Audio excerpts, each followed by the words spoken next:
everybody? It is a beautiful Thursday here at the WattWerks garage, and my name is Elliot of WattWerks, and today is the first episode of WattWerks Shop Days. This is going to be kind of like a little series, or I'm going to make episodes here and there as filler videos to keep content on the YouTube channel. Start doing these little almost vlog-like videos of just working around the garage and working around the shop and taking care of stuff. And today we're going to be installing some sway bar bushings in the Dodge tow rig, and then I'm going to be working on some bash bars here for inventory on WattWerksFabrication.com. So we're going to be bending some tube, notching some tube, but first off I got to clean up this pigsty.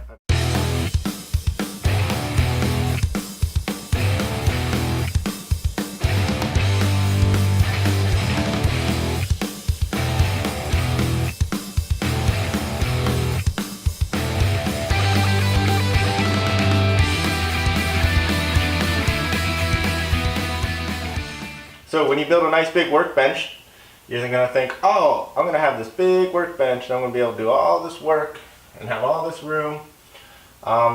This is what? 1, 2, 3, 4, 5, 6. 6 2x4s and a 2x6 wide. I have about 2 2x4s and a 2x6 wide worth of workspace because the rest of it gets consumed by crap. So I'm going to take this next half hour and decrapitize the workbench. And then I'm going to do it over there too. So, big workbenches are nice, but flat spaces like to hold crap.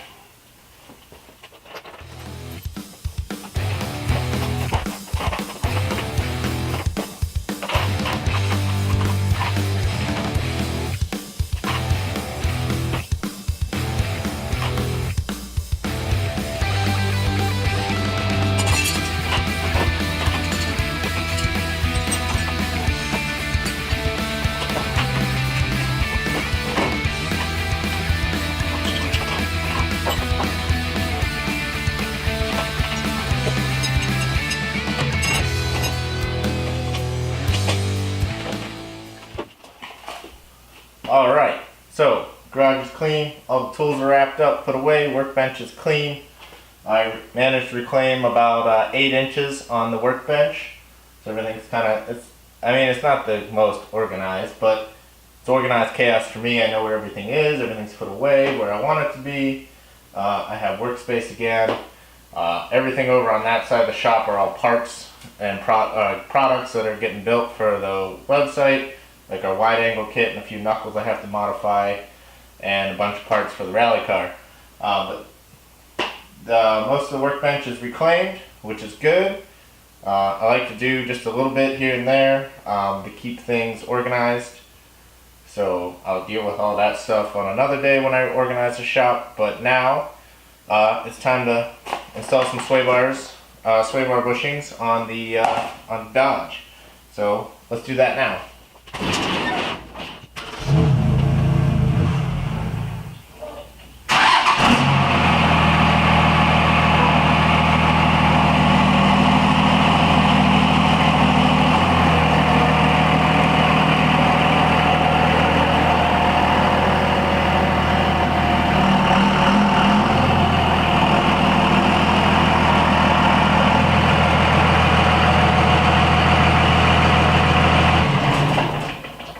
So a couple weeks ago I installed a front frame support and steering box support bracket with a bearing and everything, and I did everything, but then when I took it all apart I realized that the sway bar bushings were absolutely shot. So it tightened up a lot of things, but with the sway bar bushings being shot, I mean, the truck just wobbles all over the place, and I didn't have them at the time when I did this, so I went and ordered some. So I'm going to pull off one at a time, since the same bolts that hold on the bracket for the sway bars also holds on the bracket, or the frame support bracket and steering box bracket. So I'm going to do one side, then I'll do the other.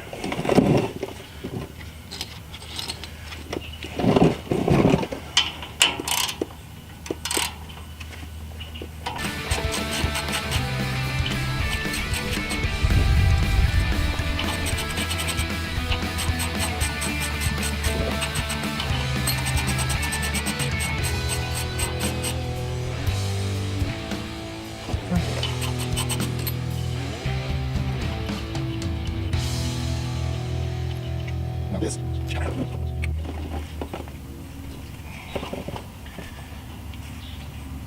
I may have to undo both sides to get these off, but there's some set screws on the steering shaft thing that'll should hold this bracket in place. Dang. As you can see, this shouldn't stretch this much. That's bad. That's why I'm bouncing all over the road. To keep this bracket from falling in my face, I think I'm gonna put a car jack underneath it, because I really don't want that to hit me in the face today.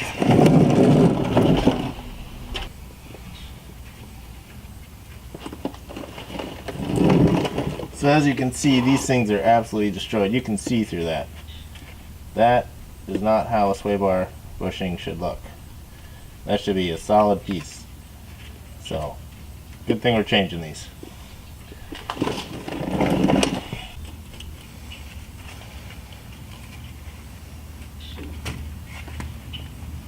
Junk. So these new ones from Moog have a slit in them.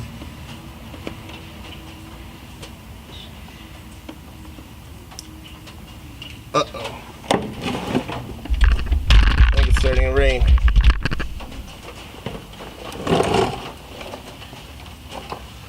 Alright, looks like we're done for the day. Don't want to get the camera wet.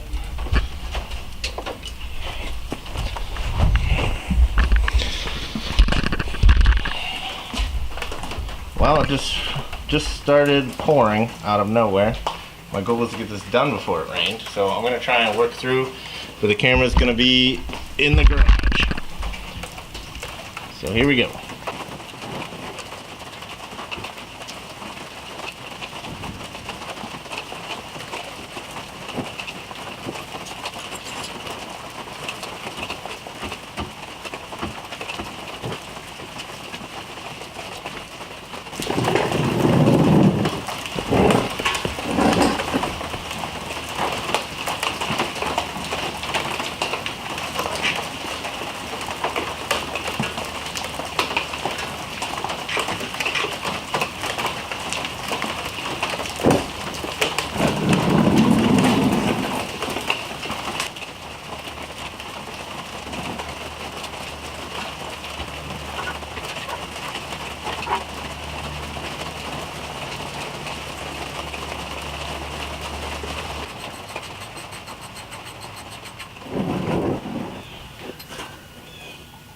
So the issue I'm running into here is that it's just trying to get everything lined back up.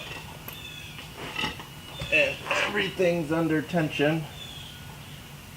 And stuff's not going where I want it to go.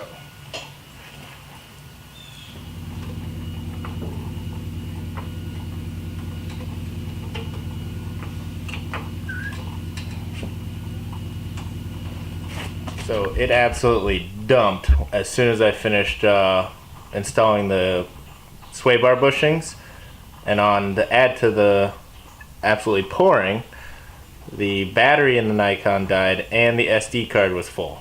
So I didn't get the finish of that, but as you can see, it's absolutely soaked outside. But sway bar bushings are done, and now I'm going to, so while it was raining, I was doing a little bit of video editing of this video, and I am going to work on bash bars a little bit, but I have to leave in a little bit to go to dinner with the missus and her mom. So I'm gonna work on bash bars a little bit, go to dinner, come back, and probably this evening I'll do a little bit more bash bars. So I just got back from dinner and hanging out with Sarah and her mom and playing with their new little kitten Scooter. He's like 3-legged with no tail, and he's like this big, and he's adorable. But just got back from that. It was fun, played some games, and now I'm gonna bend some tubing. So getting back to work right away.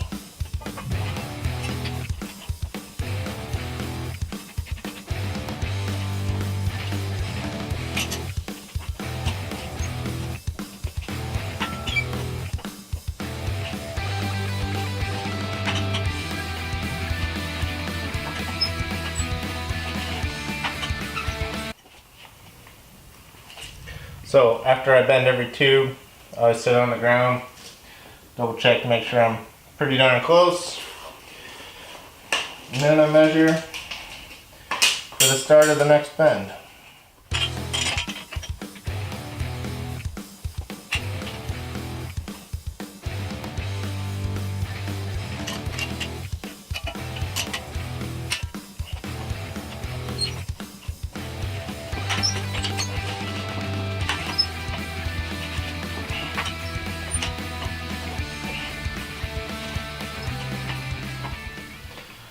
So one thing I learned from my buddy Tim, so when you mark out lines, like especially on tubing, you mark the lines on one side, but I need the reference point on the other side. Take a note card, which works great for 1.5 inch DOM, line it up till the edges are straight, and draw the edge.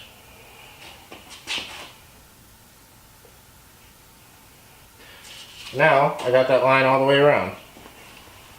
So now that I drew that line all the way around with the note card, I have my reference line on this side of the tube, and I can line it right up.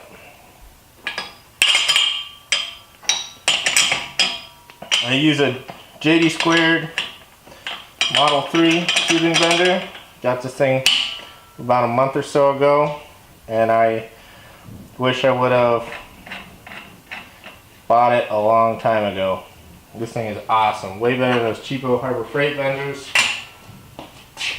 The ratcheting thing is nice. I learned how to bend tube on a older style machine that had one big long bar. We actually had grip tape on the floor, and some of the bends when we did chromoly tubing, it took like 4 people to get a nice bend, for especially the tighter bends. This thing, all by myself, no grip tape on the floor, easy peasy.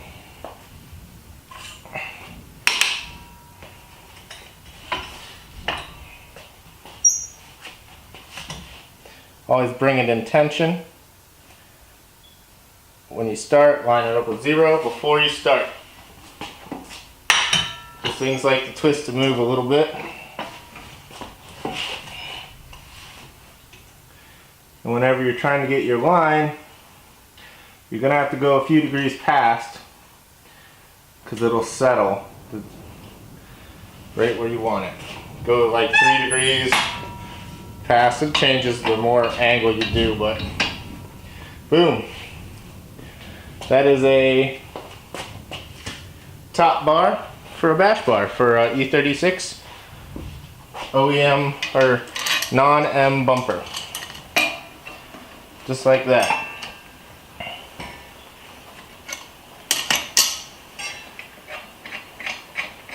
Quite the workout, but that keeps me from having to pay for gym memberships.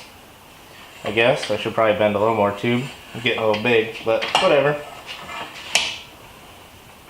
So now I have the main bar bent for a rear E318 Ti E36 rear bash bar. I just got to bend 2 more little tubes for that, and then I got the top and bottom bar bent for the non-M E36 bash bars, and then the rest of the tubing over here needs cut up and notched to all the sizes of the little tubes that I need. So this is Elliot and Thor, and we are closing out episode 1 of the WattWerks Shop Days. There's going to be a new channel or playlist on the YouTube channel. Check out my other videos while you're here. Maybe a subscribe or a like. Check me out on Instagram and Facebook. You see pictures of Thor on Instagram. Check out my website, WattWerksFabrication.com. That's where you can see the bash bars that I build, that I was bending tonight. Okay, see ya. But again, Elliot with WattWerks. Thanks for watching. Stay tuned for more WattWerks Shop Days.